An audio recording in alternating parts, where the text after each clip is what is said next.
An Islamic Imam recently made a statement claiming that listening to music is haram and that it can turn men into homosexuals. This kind of claim has no factual or scientific basis whatsoever.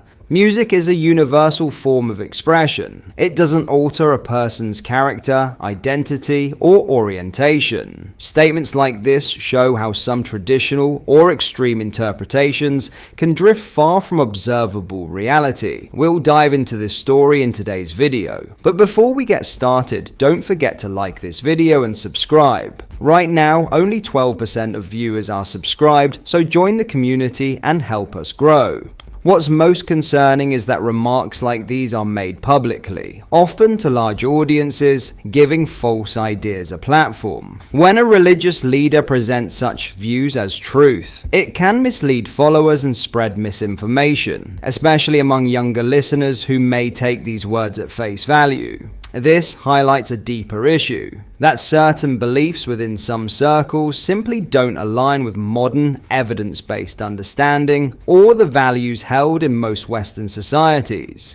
People are free to practice their faith, but that freedom doesn't justify promoting ideas that are demonstrably false or that demean harmless cultural practices like music. Music has always been a part of human life. It brings people together, preserves culture, and encourages creativity. To label it as something corrupting or immoral is simply detached from reality. When influential figures make such unfounded claims, it's not just misguided, it's irresponsible. Have a watch for yourself. Imam Ibn al-Qayyim said that music leads a man to being a homosexual.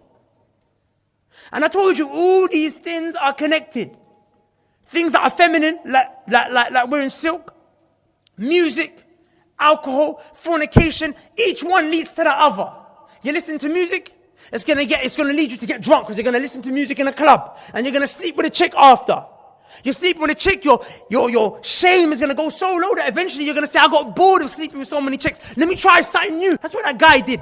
I won't mention his name, but that famous singer from California, he's dead now. They asked him, why'd you turn gay? He said, I slept with so many girls, I got bored. So I wanted to try men now. So he started trying men. Look at all these artists, I told you. Them men are walking around with rainbow hair. You got gangsters. You don't know what I'm talking about, right? These rappers walking around with rainbow hair. He's got rainbow hair. And everyone's looking at him. Don't they see he's turning gay? Ultimately, this comes down to the Imam and the words he chooses to put into the public sphere. By claiming that listening to music can turn men a certain way, he is spreading ideas that are baseless and misleading. As a religious leader, he holds influence over others, and with that influence comes responsibility. Making such claims publicly isn't just a private belief, it's a statement that can shape opinions, misinform followers, and create unnecessary fear or confusion. His choice to present these ideas as fact reflects poorly on his judgment and highlights how dangerous it can be when authority is used to promote falsehoods. The focus should be on accountability. Leaders of all kinds must be careful not to turn personal beliefs into public assertions that have no grounding in reality. In other news, Britain's largest coordinated crackdown on high street criminality has led to more than 920 arrests and the confiscation of £10.7 million in illicit proceeds. The National Crime Agency, NCA, spearheaded the unprecedented operation, which saw 2,734 establishments raided throughout October. Mini-marts, vape retailers, barbershops and takeaway restaurants were among the businesses targeted in the nationwide sweep. Every police force across the United Kingdom took part in Operation Machinionize, including the Metropolitan Police, Police Scotland, and the Police Service of Northern Ireland authorities uncovered vast quantities of contraband, including illegal tobacco, worth £3.5 million in evaded duty, over £500,000 in cash, and 70 kilograms of cannabis. The month-long enforcement action also resulted in more than 340 notices being issued for illegal working and renting violations. Syndicates employed ghost directors who appeared on official documentation while having no involvement in actual business operations. Senior politicians have identified these criminal enterprises as magnets for illegal migration into Britain. West Yorkshire officers uncovered an alleged investment fraud scheme operating through a jewellery shop, seizing assets exceeding £2 million. The haul included gold bars, a £500,000 ring, and 30 luxury timepieces, among them Patek Philippe watches. A solicitor owning an unmortgaged property valued above £1 million allegedly authorised £800,000 in payments linked to the money laundering operation. Trading Standards officers in Plymouth discovered counterfeit Labubu dolls posing choking hazards to infants, with detachable eyes presenting serious risks. Metropolitan Police teams in Brixton simultaneously raided 6 shops selling vapes, mobile phone accessories, and fragrances along a single street. Technology specialists identified numerous fake Apple products, all bearing identical serial numbers on their packaging. Security Minister Dan Jarvis said, "Criminals are using these dodgy shops as fronts for serious organised crime, money laundering, and illegal working, risking the future of the British High Street.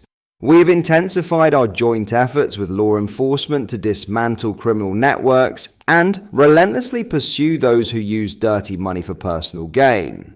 Rachel Herbert, director of the National Economic Crime Centre at the NCA, said, "Thousands of officers have been deployed up and down our country, targeting criminal profits and the means of generating them." She said confiscating criminal assets restricts funds available for reinvestment in further illegal activities and deters offenders from occupying spaces that legitimate enterprises could use.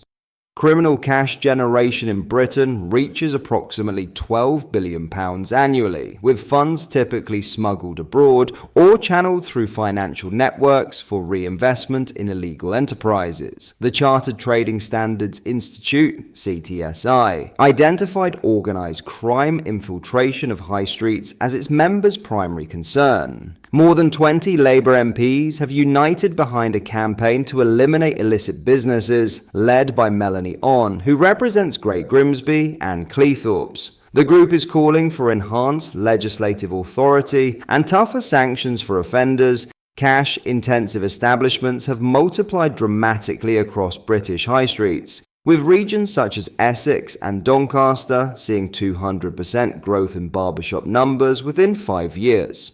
More than 450 companies face investigation by Companies House following the operation.